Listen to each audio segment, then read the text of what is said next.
자, 오늘 성경은 누가복음 23장 26절에서 32절이 되겠습니다. 그들이 예수를 끌고 갈 때에 시몬이라는 구레네 사람이 시골에서 오는 것을 붙들어 그에게 십자가를 지워 예수를 따르게 하더라. 또 여러 사람이 그를 위하여 가슴을 치며 슬피 우는 여자의 크기를 따라하는지라. 예수께서 돌이켜 그들을 향하여 이르시되 예루살렘의 딸들아 나를 위하여 울지 말고 너희와 너희 자녀를 위하여 울라. 보라 나를 이르는 사람이 말하기를 태어나지 못한 이와 태어나지 못한 내가 먹이지 못한 젖이 복이 있다 하리라. 그때 사람이 산들을 대하여 우리 위에 무너지라 하며 작은 산들을 대하여 우리를 덮으라 하리라. 푸른 나무에 이같이 하거든 마른 나무는 어떻게 되려 하시니라. 또 다른 행악자도 사형을 받게 되어 예수와 함께 끌려가니라. 아멘. 자, 오늘 설교 제목은 어떤 인간이 되고 싶나입니다. 다소 좀 당황스러운 제목인 걸 알고 있습니다. 그런데 이 제목은 요즘 유행하는 드라마 모두가 자신의 무가치함과 싸우고 있다. 모자무사로 알려져 있죠.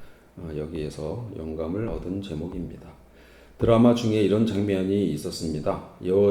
주인공의 형입니다. 주인공의 이 형이 여자 동생의 여자 친구이죠. 여자 주인공에 이렇게 묻습니다. 인생의 목적이 뭐야? 성공 말고 어떤 인간이 되고 싶어? 이렇게 묻는 장면입니다. 이 질문이 좀 다소 도전적인 질문인데 가정의 달을 맞이해서 어떤 마음으로 우리가 사는 것이 좋을까를 한번 저 나름대로 생각해 보는 계기가 되어서 이런 제목을 정했습니다.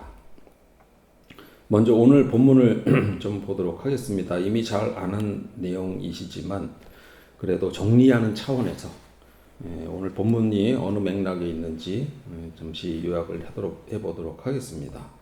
예수님은 가룟 유다가 데려온 군사들한테 잡혔죠. 겟세마네 동산에서 체포돼서 대제사장 아나스와 가야바의 집으로 차례로 끌려가서 밤새도록 신문을 받습니다. 종교 지도자들은 예수님이 스스로를 하나님의 아들이라고 했다는 이유로 신성모독죄로 뒤집어 씌웁니다. 그렇지만 당시 유대는 로마의 지배하에 있었기 때문에 마음대로 사형을 내릴 권한이 없었습니다. 사형 집행을 하려면 반드시 로마 총독의 재판과 승인을 받아야 했습니다. 그래서 금요일 새벽 유대 지도자들은 예수를 로마 총독 빌라도에게 넘깁니다. 종교적 죄인 신성모독으로는 처벌하기 어렵게 되자 로마법을 어긴 정치 반역자로 처벌하기 위한 것입니다.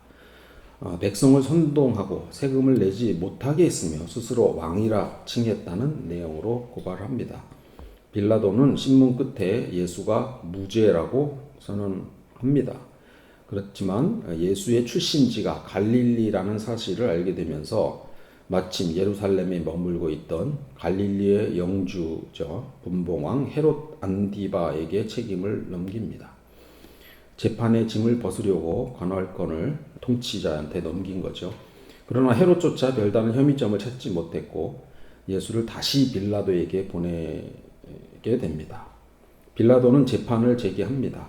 그래서 예수가 무죄라는 점을 군중에 알렸지만 군중들은 예수 대신 바라바를 풀어주려고 요구를 했습니다. 그래서 결국엔 빌라도가 권력 유지를 하는 것을 위해서 군중의 손을 들어주게 되었고 그렇게 바라바는 자유의 모험이 되었고 예수는 십자가형이 선고된 상황입니다.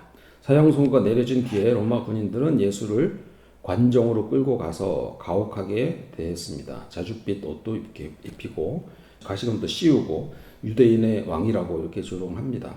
채찍질도 합니다. 이런 장면은 그 영화 패션 오브 크라이스트에 실감나게 잘 나오는 그 장면입니다.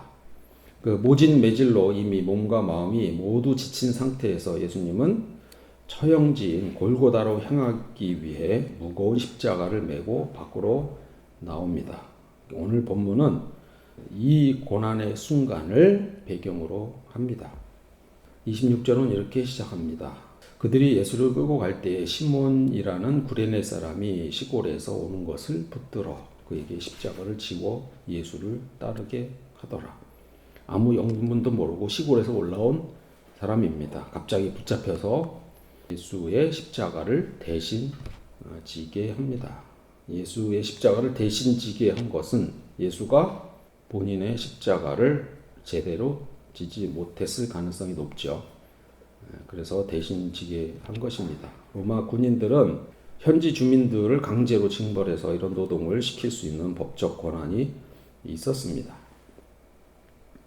골고다 언덕으로 가는 길에는 많은 사람들이 나와서 구경을 하고 있었는데 이 저자는 두 부류로 이렇게 씁니다. 백성과 가슴을 치며 슬피 우는 여자의 큰 무리, 이렇게 두 집단으로 표현을 하고 있습니다.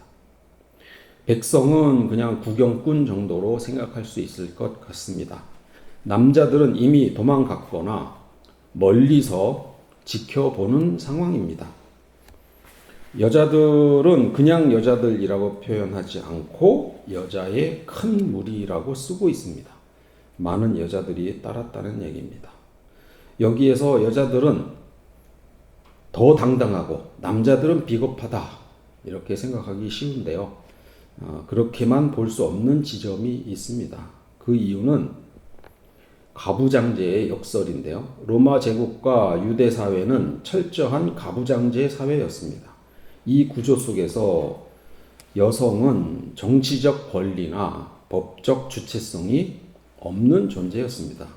예수의 죄목은 반역죄였습니다. 로마 입장에서 반역자의 남자 제자들은 언제든 무기를 들고 반란을 일으킬 수 있는 예비 군사 세력이나 게릴라 정도로 취급받을 수 있습니다. 그러나 여성들은 군대를 조직하거나 정치적 선동을 할 수 있는 주체로 여겨지지 않았고 길거리에서 우는 여자들은 위험한 혁명당원이 아니라 그저 슬퍼하는 연약한 식민지 주민들일 뿐이었습니다.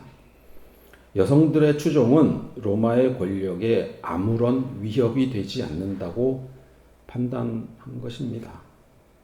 당시 사형수나 죽은 이를 위해 슬피 우는 것은 여성들의 고유한 역할이었습니다. 유대 사회에는 장례나 처형식이 있을 때 가슴을 치며 슬피 울어주는 전문 애곡 여성들이 있었습니다. 곡하는 부녀를 불러오며 신약에도 피리 부는 자들과 떠드는 무리를 보시고 이렇게 되어 있습니다. 이 떠드는 무리 중에 이 곡하는 여자들이 있다고 봅니다. 그리고 미시나에 보면은 이렇게 되어 있습니다. 이스라엘에서 가장 가난한 사람이라도 최소한 2개의 피리와 1명의 애곡하는 여자를 제공해야 한다. 그러니까 이거는 장례식에 필요한 기본 세팅입니다. 조선시대에도 이런 곡하는 여자가 있었죠. 뭐라고 하냐면 곡비라고 합니다. 또는 통곡비라고 불렀습니다. 오른쪽에 신문에 나온 만평인데요. 통곡비가 대신 운이 편하도다. 이렇게 옆에서 양반들이 앉아 있습니다. 로마 군대 역시 피정복지의 종교적 풍습, 이런 문화적 풍습을 무조건 금지하지는 않았습니다. 단순히 슬픔을 표현하면서 우는 행위는 군인들이 제지할 이유가 없었던 거죠. 법적으로 처벌할 근거도 없었습니다. 그렇다고 여기 여인들이 통곡비란 뜻은 아닙니다. 그런 울음에 대해서 관용했다는 뜻이죠. 사회적 배경이 그럼에도 불구하고 남자들보다는 여자들이 훨씬 더 예수의 고통에 훨씬 더 공감을 했었다는 의견에 대해서는 이견이 없을 듯합니다. 가슴을 치며 슬피 우는 여자들이란 표현에서 그 절절함이 묻어 나옵니다. 그런데 이 상황을 본 예수는 다음과 같이 말합니다. 예루살렘의 딸들아, 나를 위하여 울지 말고 너희와 너희 자녀를 위하여 울라. 보라, 날이 이르면 사람이 말하기를, 이러면서 쭉 메시지를 전합니다. 이게 무슨 말인가요? 이걸 어떻게 해석할 수 있나요? 조금 찾아보니까 이렇게 주로 해석하는 것 같더라고요. 신학적 예언이다. 자, 앞으로 이런 종말적인 상황이 생기니까 거기에 대비하라. 뭐 그렇게 해석할 수 있죠. 이 종말을 예루살렘의 파괴로 보는 견해도 있습니다. 또 다른 관점은 사람들이 자신을 비극의 주인공으로 여기고 이 흘리는 이 동정의 눈물을 거부한다는 관점입니다. 인류의 죄를 지고 구원자의 길로 가는 중인데 뭐 그리 슬피 우냐, 뭐 이런 관점으로 보는 사람도 있고요. 또 다른 관점은 감정적인 동정을 멈추고 너희 자신들과 자녀들의 영적 실상, 죄를 좀 돌아보고 통곡하고 회개하라, 뭐 이런 걸 촉구하는 말이다, 이렇게 보는 관점도 있습니다. 근데 저는 조금 다른 관점으로 말씀을 좀 드리고 싶습니다. 이 문맥에서 이 말은 예수의 지극히 인간적인 모습이다. 예수는 고통스럽게 죽는 길을 가고 있습니다. 그게 너무 슬프고 원통해서 여인들은 가슴을 치며 슬피 옵니다. 이들을 향해 예수가 그들에게 던지는 말은 오히려 위로를 주는 말입니다. 이런 뜻이죠. 나는 괜찮으니 너희들과 너희 자녀들이나 잘 챙겨. 전에 방송에서 이런 사회 실험을 한 내용을 본 적이 있습니다. 강연에서 종종 인용되는 사례이기도 한데요. 사람들에게 이런 질문을 해봅니다. 만약 당장 큰 돈을 줄 테니 내일 죽으라고 하면 목숨과 바꾸겠습니까? 뭐예요? 답은? 안 바꾸죠? 당연히 안 바꾸죠. 내일 죽는데 100억이 무슨 소용입니까? 그런데 이제 젊은 사람들의 답변이에요. 그런데 부모들한테 물어보면 답변이 다릅니다. 당장 바꾸겠다. 그 돈이 나오면 자식들한테 주겠다. 그러면 자식이 평생 돈 없이 편하게 먹고 살 수 있지 않겠냐. 부모들은 자신의 삶을 끝나가거나 이미 살 만큼 산 시간으로 여기는 거죠. 그래서 자식에게 짐이 되지 않으면서 동시에 자식의 고단한 미래를 탄탄하게 만들어줄 수 있다면 기꺼이 목숨을 교환할 수 있다. 이렇게 답하는 사람들이 실제로 많이 있었습니다. 그걸 녹화해서 이렇게 자식들한테 보여주는 거예요. 자식들이 좀 충격을 받죠. 그런 프로그램을 제가 본 적이 있습니다. 예수는 바로 이런 입장이 아닐까 저는 생각합니다. 내 삶은 끝났으나 너희는 나로 인해 슬퍼하지 말고 나를 위해 울지 말고 너희와 너희 자식을 위해 살아라. 그것이 나를 위하여 울지 말고 너희와 너희 자녀를 위하여 울라. 그런 뜻이 아닐까 저는 그렇게 해석을 합니다. 우리 부모 세대 분들은 자기 감정을 숨기는 경향이 강하지 않았나 그렇게 생각합니다. 삶이 어렵기도 했고요. 그래서 뭐 저희 어렸을 적에 고기 반찬 먹는 것도 이벤트죠. 네. 그 반찬 올라가면 어때요? 엄마는 나 엄마 고기 별로 안 좋아하니까 너희들 좀 많이 먹어. 이렇게 얘기합니다. 아파도 안 아픈 척, 먹고 싶어도 먹고 싶지 않은 척, 슬퍼도 슬프지 않은 척 그렇게 했습니다. 감정을 얼마나 잘 숨겼는지 이 멍청한 자식들은 커서도 우리 엄마는 고기를 원래 안 좋아해. 우리 엄마는 생선 대가리만 좋아해 라고 진짜로 믿어버리기도 했습니다. 그런데 이런 희생하는 부모의 모습이 싫은 그런 자식들은 자기 자신을 표현하지 않는 이런 부모에 오히려 반항하죠. 엄마는 왜 그렇게 살아? 엄마처럼 살지 않을 거야. 자식이 어떤 절기에 부모한테 선물을 하기라도 하면 뭐 쓸데없이 이런 데 돈을 쓰냐고 오히려 역정을 내는 부모를 종종 봤을 겁니다. 그런데 자식을 키워보면 이런 마음을 이해할 수 있게 됩니다. 어느 날 딸이 저한테 선물을 했는데 두 가지 마음이 들더라는 겁니다. 하나는 나를 위해서 생각해주는 이 마음이 고마운 것이고, 또 하나는 이로 인해서 지출했어야 할 그 자식의 경제적 상황이 염려가 됩니다. 그래서 표현에 어색한 어른들은 이렇게 말하죠. 쓸데없이 비싼 물건을 왜 샀어? 근데 속으로는 좋았겠죠. 선물 받으면 좋습니다. 진짜 쓸데없는 선물일 수도 있지만, 그래서 뭐 현금이 더 좋을 수도 있어요. 그래도 속으로는 좋아했을 겁니다. 그죠? 그리고 그걸 받은 사람들은 친구를 만나면 또 자랑합니다. 그런데 자식한테 정작 어떤 말을 해요? 경제적 지출을 줄이라고 말합니다. 그렇게 쓸데없는 데 돈 쓰지 말고. 그게 부모의 사랑이 아닌가 싶습니다. 자식 입장에서는 어떨까요? 부모님께 신경 써서 선물을 해드렸는데 쓸데없이 돈 쓴다 이런 말을 들으면 기분이 좀 안 좋을 수도 있어요. 그냥 살만해서 샀는데 뭔가 좀 혼나는 기분 같기도 하고 그렇습니다. 그래서 다음부터는 지출 규모를 줄이거나 선물 안 해도 되나 보다 하고 선물을 하지 않으면 어떻게 돼요? 부모가 좋아해요? 그것도 안 좋아해요. 안 좋아해요. 신경도 안 쓴다고 또 서운해하죠. 자, 그러면 어떻게 처신해야 됩니까? 간단합니다. 자식은 자식이 해야 될 일을 하면 되고, 부모는 고맙게 생각하지만 또 너무 신경 쓰지 말라고 얘기하면 됩니다. 조선 최고의 석학 퇴계 이황이 얘기합니다. 그럴 이황은 좀 워낙 높은 자리에 이렇게 있었던 사람이죠. 뭐 그럴 필요는 없지만 이황은 제자가 오거나 노비가 와도 반드시 자리에 일어나서 맞이했다고 합니다. 일어날 필요 없었는데 말이죠. 그리고서는 이렇게 얘기합니다. 어서와 앉게. 이때 제자가 네 그러고 낼름 앉으면 어떻게 돼요? 안 되죠?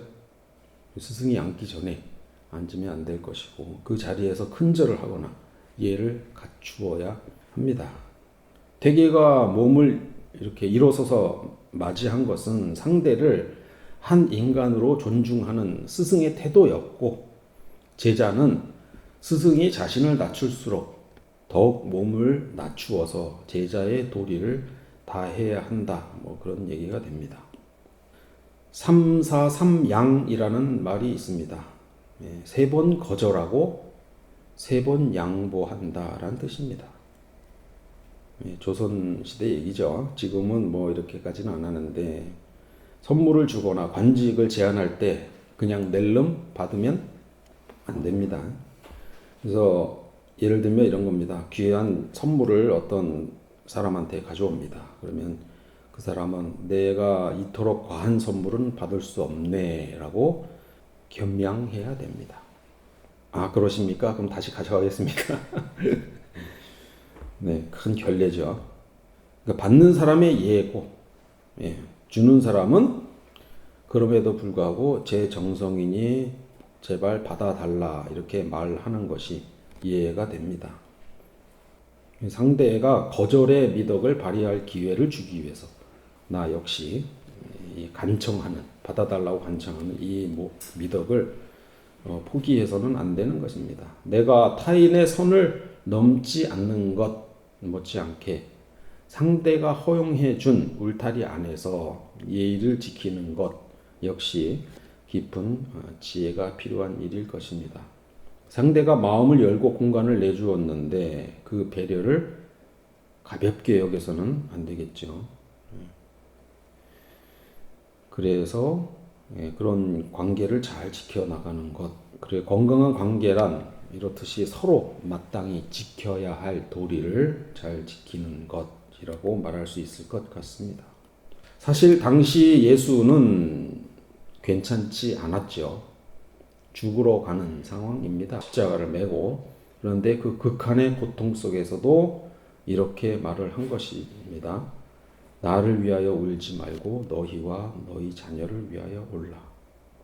이 문면만 보면 예수님을 위해 울지 말라고 했으니 예수님의 명령이잖아요. 그러니까 이제 그만 울고 자 우리 자식 챙기러 가자. 이렇게 하면 돼요? 안 돼요? 안 되죠? 이거는 예수님의 배려입니다. 예수님의 배려. 진짜 나를 위하여 울지 말라는 뜻이 아니죠. 그 현장에 있었으면 이 말뜻을 이해했을 것으로 봅니다. 그래서 여인들은 끝까지 십자가의 처형 끝까지 따라가서 예수님의 마지막 임종까지 지킨 것이 아니겠습니까? 예수는 이어서 다음과 같이 말합니다. 마치 설교하듯이 교훈을 주듯이 말합니다. 보라, 날이 이르면 사람이 말하기를 잉태하지 못하는 이와 저저저에서 되리라. 근데 저는 솔직히 이 상황을 좀 납득하기는 어렵습니다. 자기 십자가도 지지 못해서 구레네 시몬이라는 엉뚱한 사람이 지고 가고 있는 마당에 본인은 서서 사람들한테 설교를 한다. 저는 이게 납득이 안 됩니다.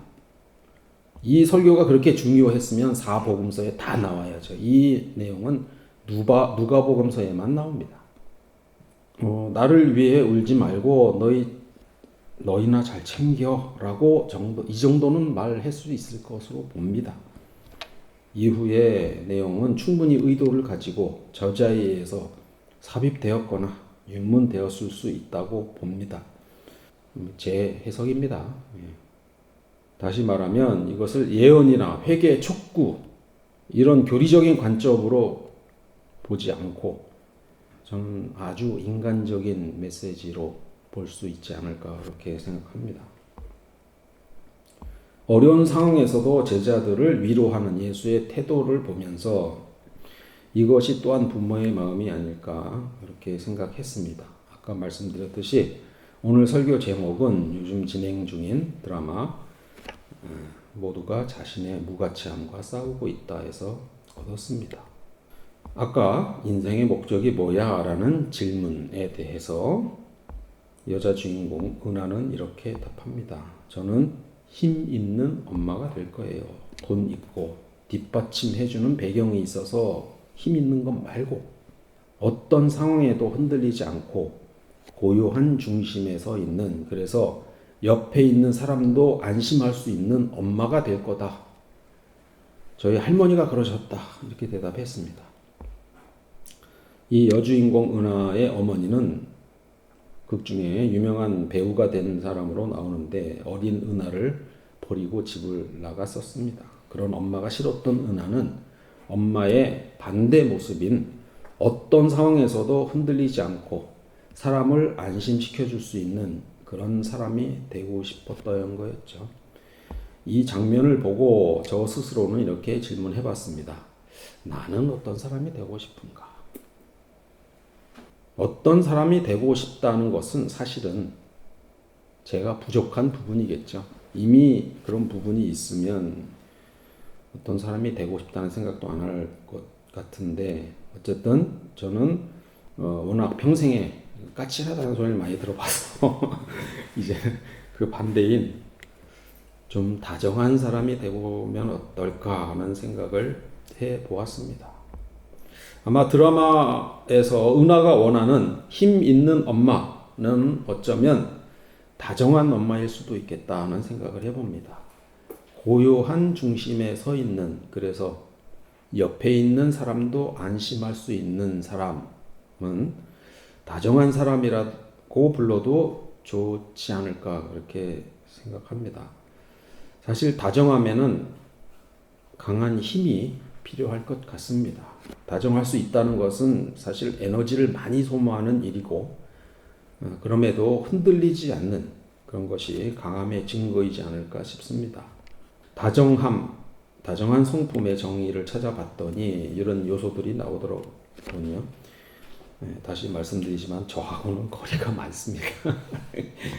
참고로 들어주시면 됩니다. 세밀한 관찰력과 공감이 있다. 다정한 사람은 상대방의 이 사소한 변화나 필요를 잘 알아챈다.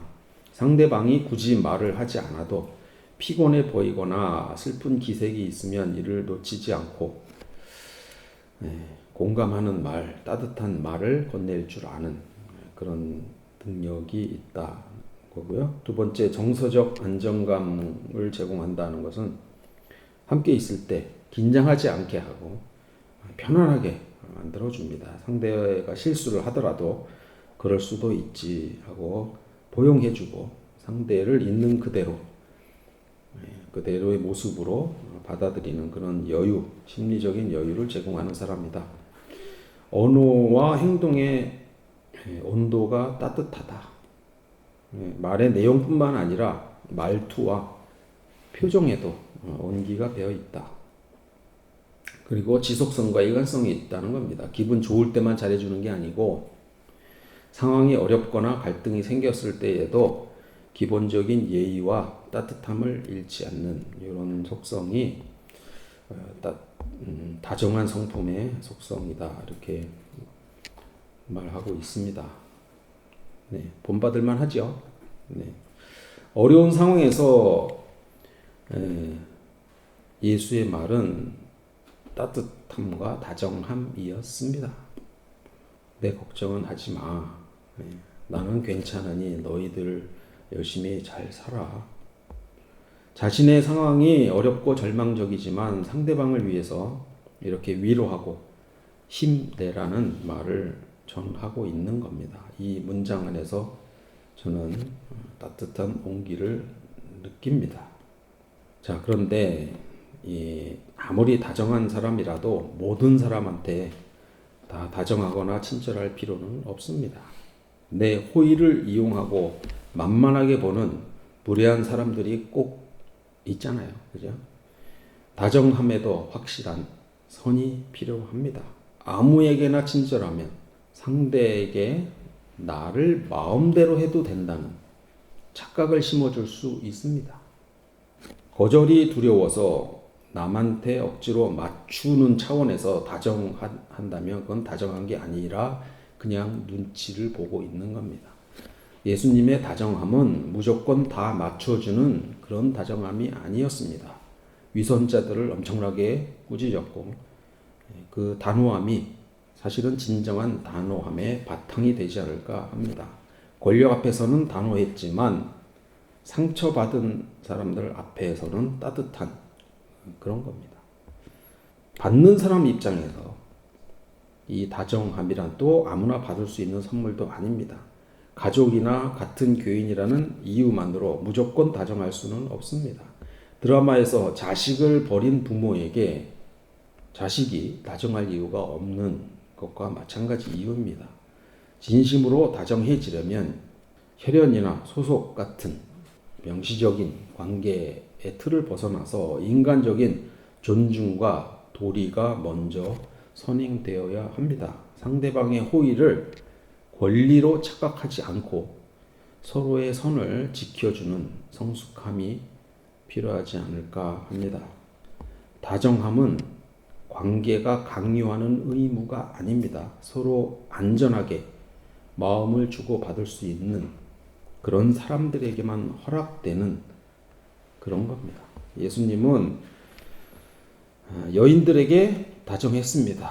그것은 그들의 마음이 순수했기 때문입니다. 여인들은 내 처지가 어떨지 남들이 어떻게 볼지 계산하지 않고 예수님의 아픔을 보면서 공감하고 함께 울어 주었습니다. 그저 무력하게 우는 것 말고는 할 수 있는 게 없었겠지만 인간으로서 지녀야 할 정말 진심 어린 공감을 보여준 것입니다. 예수님은 힘든 고통 속에서도 그 슬픈 마음을 소중하게 여기셨고 마지막까지 따뜻한 마음을 나눠주신 것으로 봅니다. 5월 가정의 달을 맞아서 가정에서 우리는 어떤 사람이 되어야 할까를 한번 생각을 해보시면 어떨까 싶습니다. 저는 저와 거리가 있는 단어인 이 다정함 이거 한번 지금부터라도 조금 더 추구해 보면서 살면 어떨까 이렇게 생각을 해 보았습니다. 또한 다정함의 의미를 오해할까 싶어 아무나한테 막 다정해도 되는 건 아니다.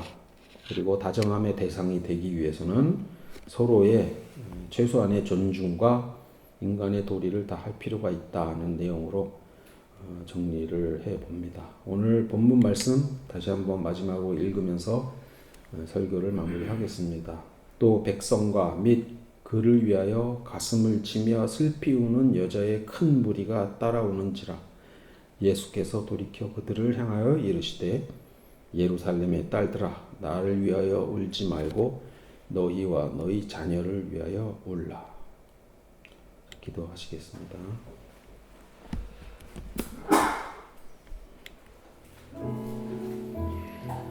사랑의 하나님, 십자가를 지고 가시는 이 극심한 고통 속에서도 나를 위하여 울지 말고 너희와 너희 자녀를 위하여 울라 하시며 여인들을 위로했던 예수님의 다정함을 봅니다.